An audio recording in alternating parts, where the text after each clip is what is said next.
Bharatiya Janata party के नेता और कार्यकर्ता जैसे ही गांव में आएंगे वोट मांगने के लिए, हम उनके लिए जूता और चप्पल का माला तैयार रखेंगे और उनको पहनाएंगे और उनसे कहेंगे कि तुम्हारे बाप ने हम किसानों को गाली देने का काम किया है। जूते की मालाएं पहने जाएंगी, किसान के गन्नों का लठ बनाया जाएगा, उस लठ से तोड़ने का काम किया जाएगा।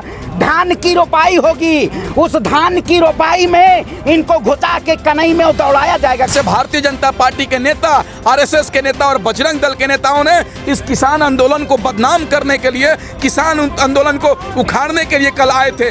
एक बात बताइए ना, इतनी लंबी दिल्ली है, इतनी बड़ी उत्तर प्रदेश है, तुमको गाजीपुरी बॉर्डर क्यों मिला स्वागत करने के लिए? भारतीय जनता पार्टी के लोगों को अपने केंद्रीय कार्यालय में बैठ के अपना स्वागत करना चाहिए या जहां 7 महीने से किसान बैठा हुआ है वहां स्वागत करना चाहिए? नहीं कर सकते। नहीं, आप बताइए, हमारे घर के बगल में आप हमारे घर पे आके पत्थर फेंकिए, हम आपका स्वागत करवाएंगे। पूर्व राष्ट्रपति डॉक्टर एपीजे अब्दुल कलाम साहब अपनी सैलरी और पेंशन को देश हित में खर्च करने का काम करते थे, लेकिन आरएसएस पहनने वाला चड्डी रामनाथ कोविंद जी को 5 लाख रुपए भी कम पड़ रहे हैं।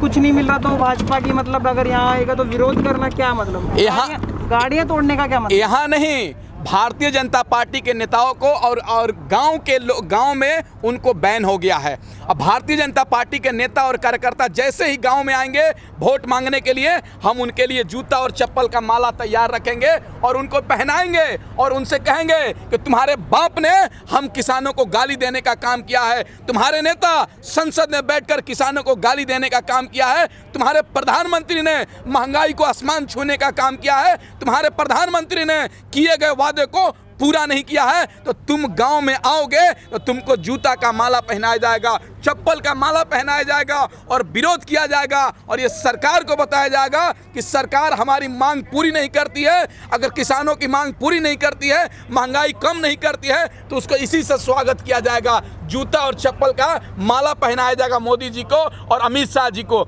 और ये सरकार को बता देते हैं कि मोदी जी, कल जिस तरीके से भारतीय जनता पार्टी के नेता, आरएसएस के नेता और बजरंग दल के नेताओं ने इस किसान आंदोलन को बदनाम करने के लिए, किसान आंदोलन को उखाड़ने के लिए कल आए थे। एक बात बताइए ना, इतनी लंबी दिल्ली है, इतनी बड़ी उत्तर प्रदेश है, तुमको गाजीपुरी बॉर्डर क्यों मिला स्वागत करने के लिए? मेन गेट है ना दिल्ली अंदर।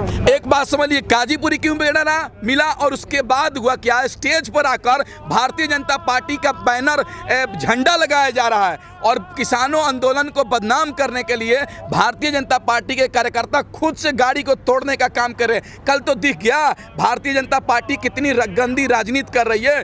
पूरे देश के सामने भारतीय जनता पार्टी का चेहरा बेनकाब हो चुका है। पूरी दुनिया जान चुकी है कि भारतीय जनता पार्टी कितनी गंदी राजनीति कर रही है, मोदी जी कितने गंदे राजनीति कर रहे हैं और उनके समर्थक कितने गंदे राजनीति कर रहे हैं। ये किसानों को गाली देने का काम कर रहे हैं, किसानों पे हमला करने का काम कर रहे हैं, किसानों पे मारने का प्रयास कर रहे हैं। लेकिन ऐसा देश का होने वाला नहीं है। ईंट के जवाब हम लोगों ने पत्थर से दिया और काला झंडा विरोध प्रदर्शन किया। हिंसा पे आ गए हैं। कैसे हिंसा पे? यहाँ आप बताइए, 26 नवंबर से ये सरकार जब दिल्ली की चारों चौखटों पर किसान पहुंचा था, तब ये सरकार हमारे ऊपर जुल्म कर रही थी। हम कैसे हिंसा कर रहे हैं? आप बताइए, जो सरकार पानी की बौछारें और लाठी डंडे करवा रही हो, आप बताइए, हमारा यहाँ पे आशियाना है। भारतीय जनता पार्टी के लोगों को अपने केंद्रीय कार्यालय में बैठ के अपना स्वागत करना चाहिए या जहाँ 7 महीने से किसान बैठा हुआ है वहाँ स्वागत करना चाहिए? नहीं कर सकते। नहीं, आप बताइए, हमारे घर के बगल में आप हमारे घर पे आके पत्थर फेंकिए, हम आपका स्वागत करवाएंगे। आप बताइए, सिर्फ और सिर्फ साजिश है। भारतीय जनता पार्टी के लोग ये साजिश करके आंदोलन को पहले दिन से ही कमजोर करना चाहते हैं, लेकिन अब देश का ये किसान है, यहाँ नौजवान है, इस सरकार को घुटने टेकवा के रहेगा, क्योंकि आप जब तक हमारे तीनों काले कानून वापस नहीं ले लेते हैं, तब तक हम आपकी जो ये षड्यंत्र है, इस षड्यंत्रों और साजिशों से हम नहीं झुकने वाले हैं। नाम तो हो रहे हैं ना। अरे बताइए, सच कोने में दुबका हुआ है, दरारों से झांक रहा है और झुंड मदमस्त होकर चौराहे पे नाच रहे हैं। वही भारतीय जनता पार्टी के लोग कोई बात करते हैं, चौराहे पे आके नाच नचनियों जैसा काम कर रहे हैं। आप बताइए, सत्ता में आप बैठे हुए, अरे प्रदेश मंत्री बने तो आप अपने क्षेत्र में जाइए, स्वागत करवाइए। ये सिर्फ और सिर्फ षड्यंत्र किया जाता है। लेकिन सत्ता की, ये जो सत्ता का हनक है, अब की बार उत्तर प्रदेश में आपकी हनक को झुकाने का काम करेंगे। डंडे ही चलाओगे पूरी? अरे कैसी बात है, लाठी डंडा क्या, इनका स्वागत अब कैसे होगा? आप जब ये गांव में जाएंगे तो गांव में हमारे भी भाई साहब ने कहा ना, जूते की मालाएं पहने जाएंगी, किसान के गन्नों का लठ बनाया जाएगा, उस लठ से तोड़ने का काम किया जाएगा। धान की रोपाई होगी, उस धान की रोपाई में इनको घुसा के कनई में दौड़ाया जाएगा। कनई आप जानते हैं, जब बरसात आता है ना, जब रोपाई होती है, तब उसी मौसम में भागने के लिए नहीं वहाँ समय मिलता है और लठ पड़ने लगते हैं। वही भारतीय जनता पार्टी के लोगों के साथ होगा। ये भारतीय जनता पार्टी के लोग लठ के काबिल हैं। अब इनको सत्ता में बैठने का अधिकार नहीं है, इनको सत्ता से उखाड़ फेंकेंगे।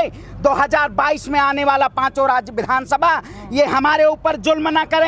जब चुनाव आता है तब ये जुमला देते हैं, और जब चुनाव खत्म हो जाता है तब जुल्म करना स्टार्ट कर देते हैं। टिड्डी दल बताया जाता है आपको कि अब उग्र हो गया है। नहीं, ये लोग तो खालिस्तानी भी बताते थे, ये तो पाकिस्तानी भी बताने का काम करते थे।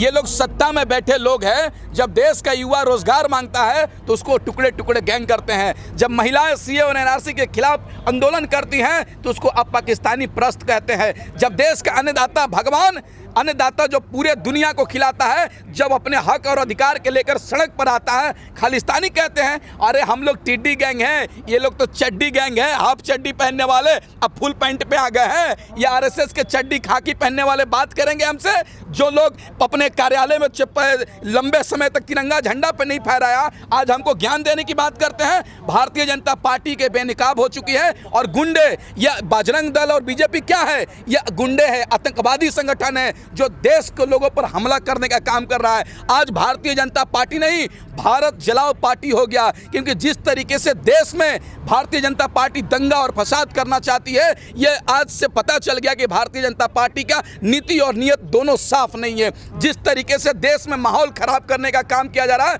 देश की जनता इनको माफ नहीं करेगी। एक बात बताइए ना, कब से किसानों को बदनाम किया जा रहा है? तिरंगा, लाल किले पर आपने 26 जनवरी को देखा, दीप सिद्धू भारतीय जनता पार्टी के जाकर तिरंगा का अपमान करता है। फिर उसके बाद टिकरी बॉर्डर पर बीजेपी और आरएसएस के लोग जाकर उस पर हमला करते हैं और अपने आप का स्थानीय में कश्मीर में भी सही से ध्यान नहीं दिया जा रहा है, वहाँ ड्रोन हमले हो रहे हैं तरह तरह के। आप ये सब करते रहेंगे तो उधर भी तो देखना। एक बात बताइए ना, हमारा प्रधानमंत्री आतंकवादी से मिलता है, जो नेता आतंकवादियों को समर्थन करता है पीडीपी, उससे मीटिंग करते हैं, तालिबानियों से मीटिंग करते हैं, लेकिन देश के अन्नदाता भगवान किसानों से मीटिंग करते नहीं है। क्यों? हम इस देश का नागरिक नहीं है क्या? और बात कर रहे हैं ड्रोन की, ये तो नरेंद्र मोदी का नाकामी है कि अपने आप को 56 इंच का सीना बताने वाला आज हमारे कश्मीर में ड्रोन से हमला कर रहा है, लेकिन फिर भी पता नहीं चल रहा है कौन कर रहा है। दुश्मन कर रहे हैं, आतंकवादी कर रहे हैं, पाकिस्तानी कर रहे हैं, खाली कर रहे हैं आतंकवादी लोग। ये सरकार क्यों नहीं जवाब देने का काम कर रही थी? 2014 से पहले कहती थी कि पाकिस्तानी एक सर कटेगा तो उसके बदले 5 सर लाने का काम कर रहे हैं, लेकिन आज हमारा देश का जवान शहीद हो रहा है, लेकिन हमारा देश का प्रधानमंत्री पीएम हाउस में बैठकर बीड़ी पीने का काम कर रहा है। हमारा प्रधानमंत्री बीड़ी पी रहा है। भूल गए क्या? अच्छा, वही सरकार की बात कर रहे हैं जो सिर्फ और सिर्फ धर्म को लड़ाने का काम करती है। आप बताइए, 2019 में सर्जिकल स्ट्राइक, जब चुनाव आता है तब आप धर्मांतरण देखना जाता है। ये सरकार हिंदुत्व, आप बताइए, जो राजनीति के चाणक्य कहे जाते हैं वो आज चांदी कूटने का काम कर रहे हैं। जो कुछ नहीं हो सका वो राजनीति में लूटने का काम कर रहे हैं। वही टकले की बात कर रहे हैं आप।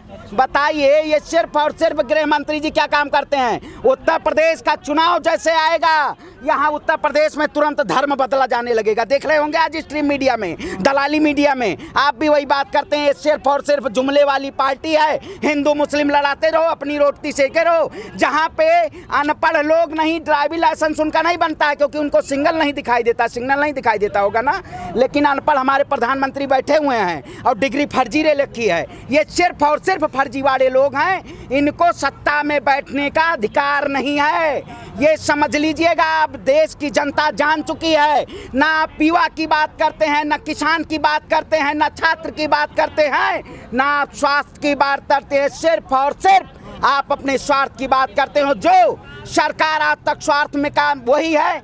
जेपी आंदोलन आपने देखा होगा, वही का सिंहासन खाली करो जनता आ रही है, उसी के तर्ज पे अब मोदी जी, योगी जी आप गद्दी छोड़िए, जनता आपको ललकार रही है, इस सरकार को अब गद्दी छोड़। जनता पार्टी के पूर्व नेता और देश के राष्ट्रपति महामहिम रामनाथ कोविंद जी ने क्या कहा था कि 5 लाख रुपए जो हमारे सैलरी मिलता है उसमें 3 लाख रुपए टैक्स कट जाता है। देखिए, देशभक्त और देशद्रोही में यही अंतर होता है कि पूर्व राष्ट्रपति डॉक्टर APJ अब्दुल कलाम साहब अपनी सैलरी और पेंशन को देश हित में खर्च करने का काम करते थे, लेकिन RSS पहनने वाला चड्डी रामनाथ कोविंद जी को 5 लाख रुपए भी कम पड़ रहे हैं। जब 5 लाख रुपए कमाने वाला गरीब है तो हम जैसे और देश के नागरिक गरीब का क्या हालत होगा? हो देश में क्या हालत होगा गरीबों का? जो 5 लाख रुपए कमाने वाला की स्थिति खराब है तो हम जैसे गरीब लोगों के देश में क्या स्थिति खराब होगा?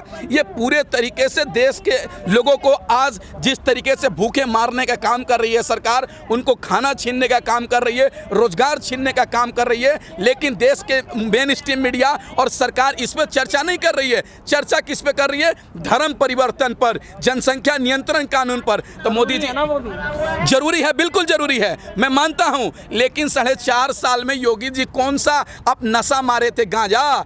कौन सा नशा में चूर थे कि चुनाव आया था आपको याद आया धर्म परिवर्तन, जनसंख्या नियंत्रण कानून, रोजगार? 4.5 वर्ष से आप कहां थे? 4.5 वर्ष से जब उत्तर प्रदेश की जनता विकास मांग रही थी तो आप कह रहे थे विकास मांगोगे तो तुमको NSA लगाकर जेल में डाल देंगे, तुम्हारी संपत्ति जब्त कर लेंगे। जब उत्तर प्रदेश की जनता ऑक्सीजन मांग रही थी, दवा मांग रही थी, तो उत्तर प्रदेश का मुख्यमंत्री कह रहा था तुम ऑक्सीजन मांगोगे तो तुम्हारा संपत्ति जब्त कर लेंगे, जेल में डाल देंगे।